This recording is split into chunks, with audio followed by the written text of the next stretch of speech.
Hello नमस्कार दोस्तों, मैं राकेश एजा एक बार फिर हाजिर हूँ आपके लिए बाजार पे राय का एक नया एपिसोड लेकर।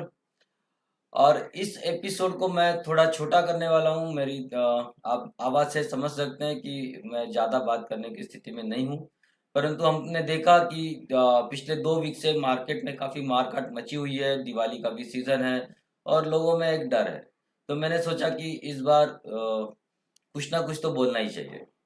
तो सबसे पहले हम लोग को पता है कि हम लोग इसमें बात करते हैं ग्लोबल मार्केट की, इवेंट्स की, और डॉलर, ऑयल पे क्या हो रहा है, सोने चांदी में क्या हो रहा है, और इन सब का असर हमारे मार्केट पे क्या हो रहा है। तो अगर हम लोग ये देखते हैं कि सबसे पहले चर्चा करते हैं ग्लोबल मार्केट की, लेकिन उसके पहले मैं एक डिस्क्लेमर देना चाहूँगा कि मैं सेबी रजिस्टर्ड एनालिस्ट या एडवाइज़र नहीं हूँ। और यहाँ जो भी मैं चर्चा करता हूँ वो अपने नॉलेज के हिसाब से चर्चा करता हूँ। जो भी सलाह देता हूँ उसको आप अपने एडवाइज़र के साथ में बैठ के चर्चा करके उसके बाद ही आप उसके ऊपर अपना कुछ डिसीजन लें। तो यहाँ हम लोग जो भी कुछ करते हैं एजुकेशनल पर्पज से करते हैं, और आप उसको एजुकेशनल पर्पज से ही मान के चलें। मेरा इससे इससे मतलब जो भी आप अपना डिसीजन ले रहे हैं उसके लिए आप स्वयं जिम्मेदार होंगे। तो आगे बढ़ते हैं कि ये जो मार्केट में मार्केट मची है और इसका क्या असर होने वाला है। तो इसके पहले हम लोग ये देखते हैं कि वहाँ ग्लोबल मार्केट में क्या हो रहा है। अगर ग्लोबल मार्केट देखें तो सब जगह बड़ा ही अच्छा माहौल बना हुआ है। Most of the countries, east west, सब जगह बहुत अगर माहौल अच्छा नहीं है तो खराब भी नहीं है। जैसे हम लोग अगर देखेंगे कि जापान में या चाइना में या हांगकांग जो कंट्रीज हैं वहाँ सॉरी, बहुत अच्छी चीजें नहीं हो रही। मतलब मार्केट बहुत स्ट्रांग नहीं भी दिख रहा है तो बहुत वीक भी नहीं दिख रहा है। लेकिन अगर हम लोग यूरोपियन मार्केट देखेंगे और अमेरिकन मार्केट देखेंगे तो वो वहाँ बहुत स्ट्रांग ट्रेंड है, अप ट्रेंड है, और मार्केट अपने ऑलमोस्ट हाई के ऊपर बंद हो रहा है।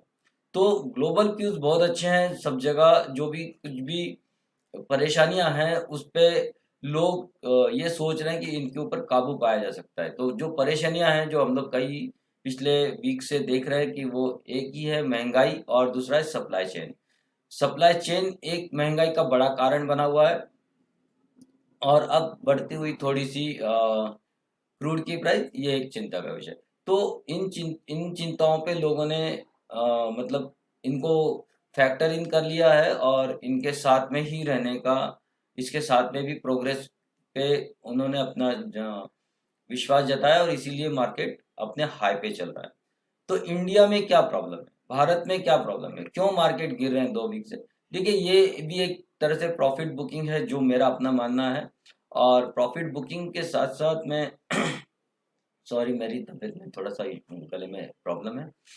और जो मेजर प्रॉब्लम है, एक तो ऑयल का प्रॉब्लम है। ऑयल के प्राइसेस अपने हाई पे हैं जो इंडिया की इकोनॉमी के लिए थोड़ा सा इशू है।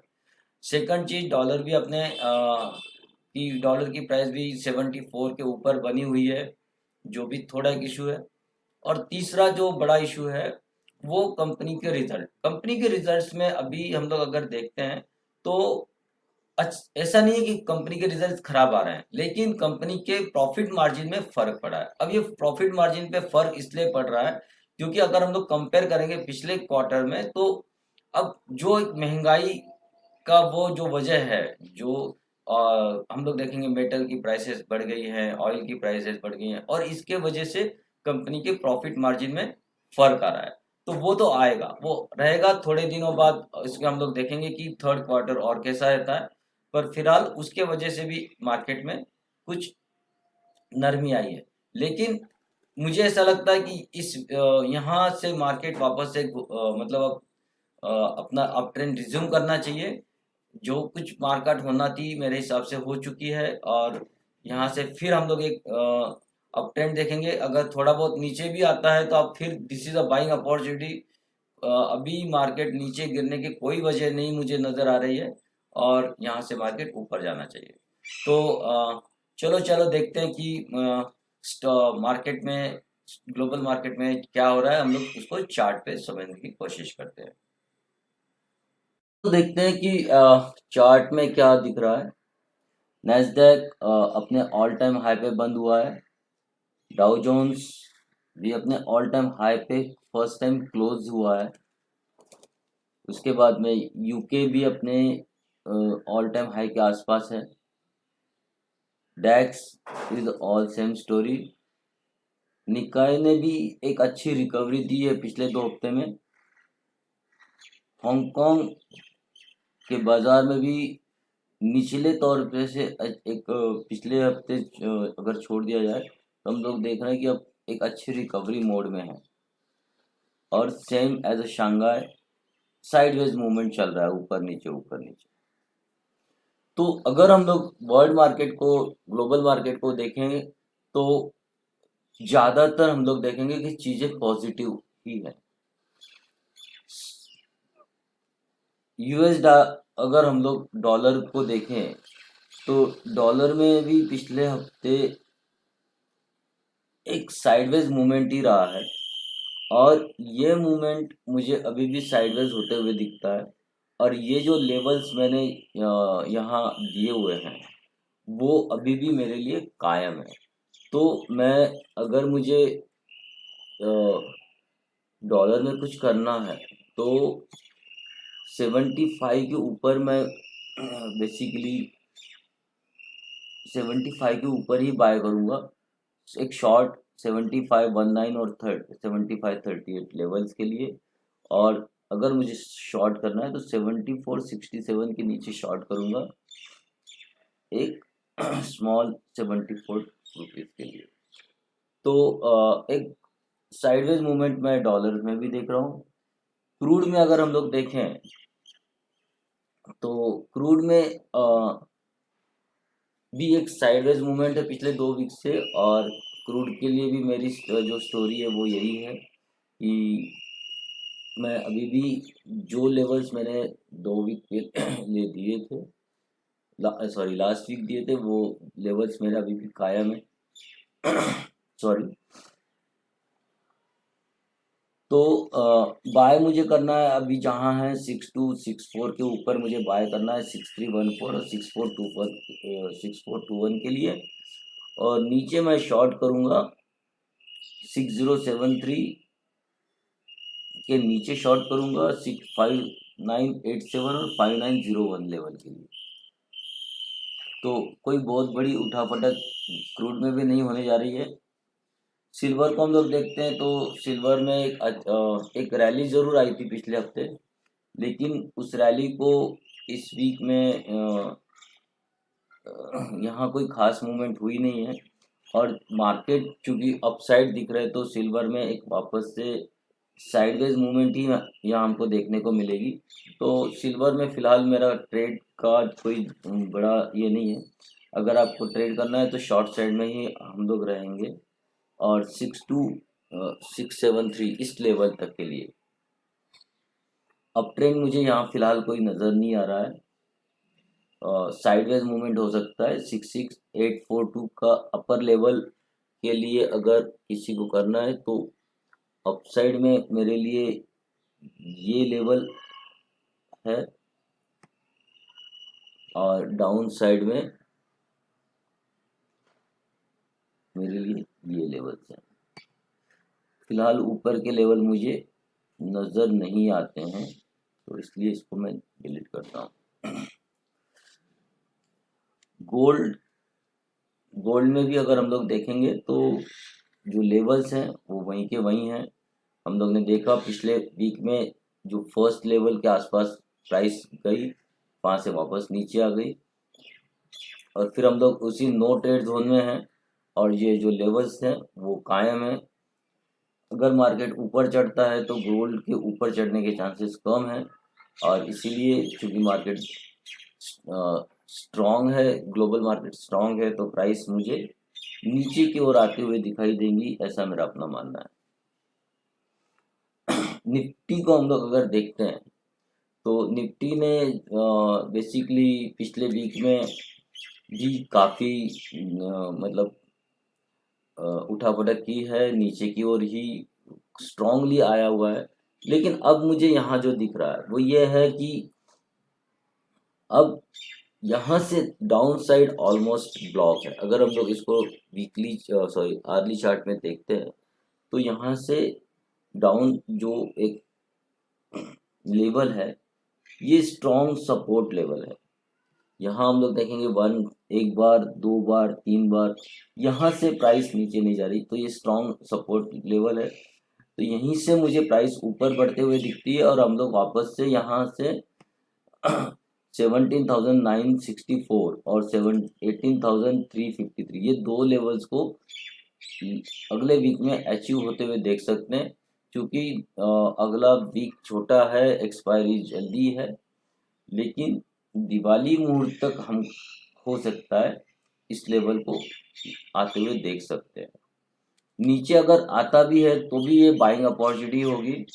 तो जब भी जितना नीचे मिले मुझे लगता है कि हम लोग को, क्योंकि वर्ल्ड मार्केट पूरी तरह से सपोर्टिंग है, ग्लोबल की पूरे सपोर्टिंग है, ऐसा कोई बात नहीं है। हाँ, हमारे लिए परेशानी प्रॉब्लम है, हमारे अपने खुद के रिजल्ट्स जो उतने अच्छे नहीं आ रहे हैं, मार्जिन्स उतने अच्छे नहीं आ रहे हैं, और इसी वजह से रिजल्ट अच्छे हैं लेकिन मार्जिन्स में कमजोरी है, इसीलिए ये हमको देखने को मिला। लेकिन एंड ऑफ द डे मैं आपसे यही कहूँगा कि हम लोग अभी भी काफ़ी स्ट्रॉन्ग सिचुएशन में हैं और प्राइसेस को ऊपर ही जाना है।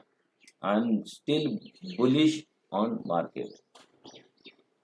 सेम चीज बैंक निफ्टी ने भी निफ्टी को पूरी तरह से फॉलो किया है, और तेजी से नीचे आया है, ऊपर से काफ़ी नीचे आए हम लोग, ऑलमोस्ट 3,000 पॉइंट अगर हम लोग देखेंगे टॉप से तो हम लोग नीचे आ चुके हैं। लेकिन ये अपॉर्चुनिटी है वापस बाय करने की, आप बाय कीजिए। और 38 अभी जो लेवल है 39,270 इसके ऊपर हम लोग बाय में ही रहेंगे। 39,985, 40, 570 ये करंट दो लेवल है जिसके लिए हमको बाय करना है। प्राइस नीचे आती है तो नीचे का लेवल होगा 38,440, और वहाँ फिर आप एक बाइंग अपॉर्चुनिटी देखेंगे और प्राइस आपको वापस से 39,985 के लेवल अगर नीचे आते तो हम लोग या इस लेवल को अचीव कर सकते हैं। तो नेक्स्ट वीक के लिए आई एम बुलिश। इस वीक के लिए मैं आपको बेसिकली जो स्टॉक देना चाहता हूँ, पिछले वीक के कुछ स्टॉक्स में हमारा मतलब ज़्यादातर स्टॉक्स में हम स्टॉप लॉस हिट हुआ है, और दो तीन स्टॉक जिसमें अच्छी हमको मूवमेंट मिली है बावजूद इसके कि मार्केट नीचे था। केसी इंटरनेशनल स्टॉक हमारा फर्स्ट टारगेट हिट हुआ, फिर बाद में प्राइस नीचे आ गई है। उसके बाद में अगर हम लोग देखेंगे तो और यहाँ हमारा स्टॉप लॉस हिट हुआ है। बाकी गुड लक वगैरह में भी हमने एक मूवमेंट देखी, लेकिन बाद में मार्केट के साथ साथ ये सब नीचे आ गए। तो अब नेक्स्ट वीक के लिए मैं आपको जो स्टॉक्स दे रहा हूँ, और मुझे पूरी उम्मीद है इस बार कि हम लोग इसमें बहुत अच्छे पैसे कमाएंगे। मार्केट भी आपको सपोर्ट करने जा रहा है, तो आप आराम से इनमें ट्रेड कर सकते हैं। तो पहला रहेगा SW सोलार। एक गिरते हुए मार्केट के बाद में ये संभला हुआ है, और यहाँ से हम लोग को एक उम्मीद करनी चाहिए कि बढ़िया मूवमेंट हमको आते हुए दिखेगी। तो अगर हम लोग पिछले वीक के मार्केट को देखें तो पिछले वीक में मार्केट पूरी तरह से डाउन था, लेकिन ये स्टॉक ने एक अप ट्रेंड बना के रखा। तो गिरते हुए मार्केट में भी इसने एक अच्छी अपमूव दी है, और इसीलिए ये मेरी पसंद है इस वीक के लिए। तो SW सोलार हम लोग बाय करेंगे 434 के ऊपर, टारगेट होगा 508 और स्टॉप लॉस होगा 403। अभी फिलहाल मैं आपको एक ही टारगेट दे रहा हूँ, इसके ऊपर निकलेगा तो मेरा इसका अंतिम टारगेट 800 के आसपास जाता है। तो लॉन्ग टर्म इन्वेस्टमेंट के लिए भी एक अच्छा ये बाय बन सकता है। दूसरा जो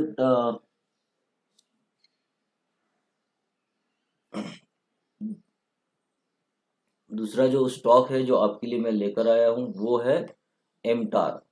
एमटार ने एक अच्छी अपमूव बना के रखी हुई है, और पिछले वीक में भी इसने कोई खास गिरावट नहीं दिखाई, और बल्कि अपने वीक के हाई के आसपास ही बंद हुआ है, तो इसको हम लोग बाय करेंगे 1617 के ऊपर।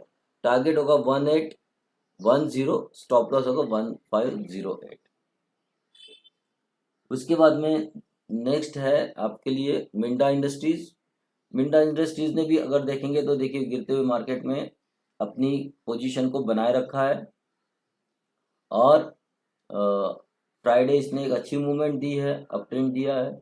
इसको हम लोग बाय करेंगे 781 पे, और 781 के ऊपर हम लोग इसको बाय करेंगे। टारगेट होगा 833, स्टॉप लॉस होगा 757 7। और नेक्स्ट टारगेट इसका, एक्चुअली इसमें दो टारगेट मैंने निकाले हैं, 833 और 920। ये दो टारगेट के लिए हमको इसमें ट्रेड करना है, और स्टॉप लॉस होगा 757। इसके बाद में ये एक और बढ़िया ट्रेड जीएम बेवरेज, इसको हम लोग बाय करेंगे 765 के ऊपर। 925 है फर्स्ट टारगेट, और फिलहाल एक ही टारगेट 714 का स्टॉप लॉस। RSWM, ये एक और स्टॉक मैं आपके लिए लेकर आया हूँ। देखिए इसमें लास्ट वीक में बहुत बढ़िया मूवमेंट दिए गिरते हुए मार्केट में, तो यहाँ हम लोग बाय करेंगे 400 के ऊपर। टारगेट होगा 438, 495, और स्टॉप लॉस होगा 374। और फिर इंडिगो ने एक अच्छा एक मूवमेंट यहाँ दिया हुआ है, और इंडिगो के लिए हम लोग 2175 के ऊपर हम लोग बाय करेंगे। स्टॉप लॉस में आपको थोड़ा छोटा, मतलब 2076, ऑलमोस्ट 5% का स्टॉप लॉस है, और टारगेट होगा आपका यहाँ से 2534। तो टारगेट काफ़ी बड़ा यहाँ निकल के आ रहा है, तो उसलिए ये आप यहाँ आराम से 1:5 के रेशो से ट्रेड कर सकते हैं। तो ये जो स्टॉक्स थे ये मैं आपके लिए लेकर आया हूँ इस वीक के लिए। और तो दोस्तों ये था इस वीक का बाजार पे राय, थोड़ा छोटा था, और मुझे लगता है शॉर्ट एंड स्वीट। और अगले हफ्ते दिवाली है, और मैं सबको दिवाली की बहुत बहुत शुभकामनाएं देना चाहता हूं, और मैं चाहता हूं कि ये साल आपके लिए बहुत ही प्रॉस्परस हो, आप बहुत अच्छा पैसा कमाएं, और आपकी ज़िंदगी में बहुत खुशहाली आए। मैं इसके साथ ही आपसे रिक्वेस्ट करूंगा कि अभी तक अगर आपने इस चैनल को सब्सक्राइब नहीं किया तो सब्सक्राइब कीजिए। वीडियो अगर आपको पसंद आया है तो लाइक कीजिए, शेयर कीजिए, और अगर आपको कोई सलाह देना है तो कमेंट बॉक्स में जाके आप कमेंट कीजिए, ताकि हम लोग इसको बहुत और बेहतर बना सकें। धन्यवाद।